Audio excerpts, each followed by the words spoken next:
Hello, my kiddos and kiddas. It is Miss Lloyd, and I am back here with some sequences and series. When it comes to sequences, this is just an ordered list of numbers. So your phone number is a sequence of numbers. You could also have a line of students in a sequence. So some kind of specific order. It doesn't necessarily have to be numbers, but because we're in math class, we're going to be looking specifically at numbers. If something is recursive or is happening recursively, this is a sequence that has some sort of mathematical pattern to get from one number to the next. So maybe you're adding by 2 every time, multiplying by 7. There's some kind of pattern, some kind of explanation that you could give someone to go from one number to the next number, or maybe to find the 11th number in the sequence, something like that. So for our first example, they want us to write the first 4 terms of the sequence given by this equation. So that means that I'm starting with my first term, this little sub in situation that you see here. So the way that we say this here is a sub in, because the n is lower than the a, it is a notation. So if I were to try to figure out the first term, the notation that would look like would be a sub 1. And that doesn't mean I'm multiplying a by 1 or dividing or anything like that. It's just saying that I'm looking at the first term. And where I have a 1 in my n here, that also means that I'm going to be plugging it in to the n that's in the actual equation. That means that in order to find my first term, after I plugged in 1, I just simplify. So that means that my first term in this sequence is going to be 3. And now I'm going to do the same thing with the second term by plugging in 2, the third term 3, and the fourth term I'll plug in 4.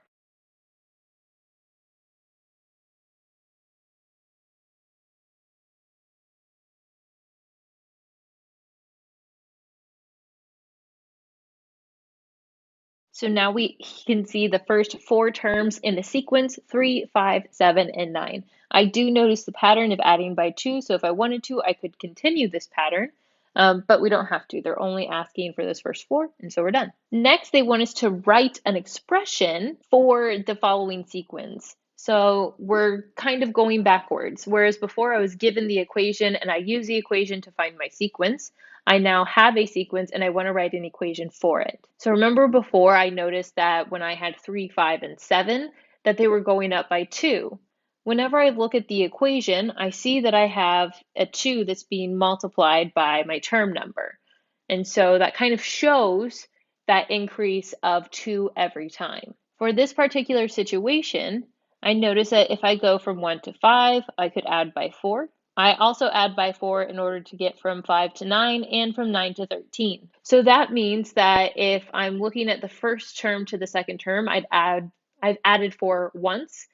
If I go from the first term to the third term, I've added 4 twice. That means that in order to get to that term, I would multiply by 4 twice, or I would have 4 times whatever the term number is. So in this case, I know that the 4 has some relationship with my term number because I'm adding it every single time. From here, I like to try to figure out, okay, if I want the first term to be 1, if I plugged in 4 times 1, I would get 4. But I want my first term to be 1, which is what we have here. The first term was 1. So in order to turn 4 into 1, I'm going to subtract 3. And then from here, I'm just going to double check to make sure that I'm not missing something. And so if I wanted to get, let's say, the third term, so 9, that means I would plug 9, sorry, not 9, 3, so term number 3 into my n. So if I have 4 times my 3, that would give me 12. And 12 minus 3 would give me that 9 that I have in the third place. So again, my process is just looking at, okay, what do these numbers have in common? What is the pattern that is happening here? In this case, we were adding by 4. And so if that is my pattern, I'm doing 4 times however many terms I'm going to. How do I turn that first term into the term that is the first term? So 4 times 1 being the first term would just give me 4, so I have to subtract 3 in order to get to that 1. Next, they want us to write the first 5 terms of a sequence, defined recursively as a sub 1 is equal to 6. So a sub 1, we know that that means that this is my first term. So they've already given me my first term. That's really nice. My first term is 6. They also tell me that the next term is determined by taking the previous term and adding 1. So I know that this is the next term because it says k plus 1. So whatever that number is there, whatever that term number is, I'm adding 1 to it. And so that means it's the next term. So if I have the first term, 1 plus 1 is 2. So the second term is equal to the first term plus 1. So I'm adding 1 to each term. So since they've given me my first term, I'm going to go ahead and write that down. Again, here, because I know that what I'm just taking, in order to get from one term to the next, I'm taking the original term and adding 1. So that means if I were to do something like a sub 1 plus 1, 1 plus 1 is equal to 2. So I'm looking at a sub 2 in this situation. That means I'm taking a sub 1 and just adding 1 to it. And we said a sub 1, or my first term, is 6. So 6 plus 1 is going to give me 7. And that is my second term. And I'm going to just continue with this pattern. If I want the third term, I'm just going to add 1 to the previous term. Our pattern is adding 1 to the previous term every time.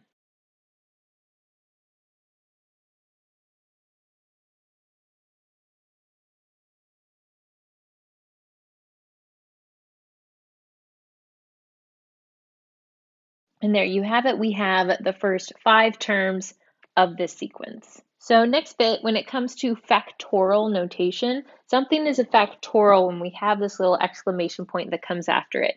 So I have this little example here with my 6 factorial, or my 6 exclamation point that is in orange. So this just means that we're multiplying the number that has the exclamation point with all of the numbers that come before it only to 1. So once we get to 1, we stop. Or we start with 1 and then we go on to the number that is there. It depends on the order you like to do. Sometimes I do 1, 2, 3, 4, 5, 6, or sometimes I go backwards. I do 6, 5, 4, 3, 2, 1. It depends on what it is I'm doing and what my end goal is. So for this situation, if I have 6 factorial, aka 6 with the exclamation point, again, you say it's 6 factorial, then I'm multiplying 6 with all the numbers that come before it up to 1. We also have this case of if we have a 0 factorial, because we don't go past 1, we don't multiply by 0, that would just negate everything, and then there's no point of using a factorial. Anytime we have a 0 factorial, it's just going to be 1. We don't go that far back with multiplying things by 0. So the smallest number that we go to is 1 whenever we're going backwards. When it comes to a series is a sum of all of the terms in a sequence. We also have infinite series. So there are some series that go on for forever, and you can find the sum of some infinite series. So there are some series that go on forever, but the pattern is that these numbers are decreasing down to something that's very, very infinitesimally small, and they end up converging onto one solid sum, one actual answer. Some of them, though, the numbers just keep getting larger and larger and larger, and you can't actually find the sum because it's basically infinity. But of course, there's always the argument of what is infinity? Are there different kinds of infinity? And that's not something I'm going to get into today. We also have summation notation.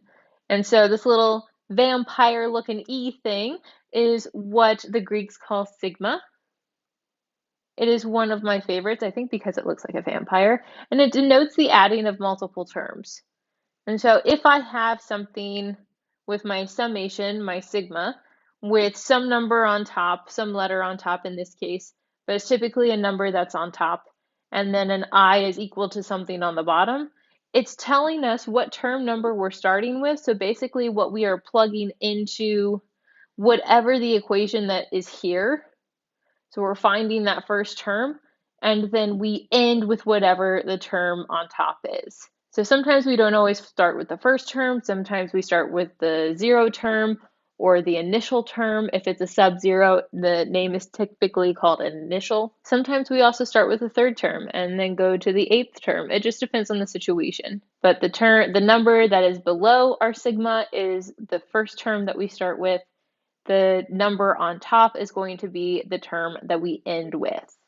And so your number of terms is going to be the number of terms that's in between the top and the bottom. So for this first equation, we're going to write out the first 5 terms of the sequence. So we're practicing a little bit with our factorial. We have a 3 to the power of n plus 1 over n factorial. And here they want us to begin with an initial term instead of the first term. So the first thing we're going to be plugging into our in is going to be 0 instead of 1. And so here, because I have 3 to the 0 power, I know that's going to just be equal to 1. Any number aside from 0 that's to the 0 power is equal to 1. So I've got 1 plus 1 when I start to simplify the numerator. And in the denominator, I have 0 factorial, which I just said above is going to be equal to 1, which means I end up with 2 over 1. So my first term, or my initial term in this case, is going to be 2.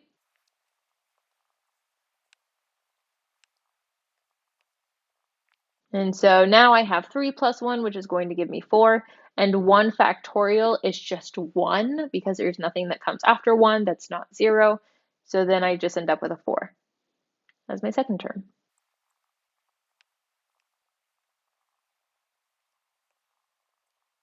And so now I have 2 factorial, which is just 2 times 1. So I've got a 2 here, which means I have 10 over 2, which is going to give me 5.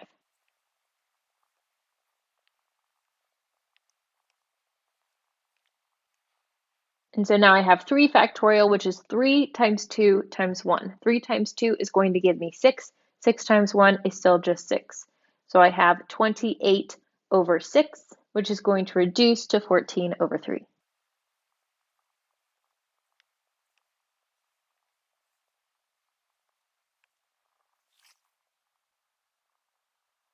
And so for factorial, we have 4 times 3 times 2 times 1. 4 times 3 will give me 12, and then 12 times 2 is going to give me 24. And 24 times 1 will still give me 24. And from here, I can reduce to 41 over 12. And I've got my first 5 terms of the sequence. Next, they want me to find the sum. So whenever I do this on the computer, sometimes the stuff that's supposed to go on top and bottom end up out in front. You still kind of see this order of something on top and something on bottom, so it's not really a huge deal. But I have this I is equal to 1 on the bottom, which means I'm starting with term number 1, and then I have a 4 that's technically supposed to be on top, so that means that that's the number that I'm going to finish with. So I'm going to be plugging in 1 first, and then 2 and 3, and then I'm going to finish by plugging in 4. It's going to be the last number that I plug into this situation. I'm plugging it into this I that's right here inside of the formula. And remember that this is a sum, so that means that every time I'm plugging in these numbers, I'm going to add it to the one that came before it. So I'm going to add all these numbers together once I simplify them down.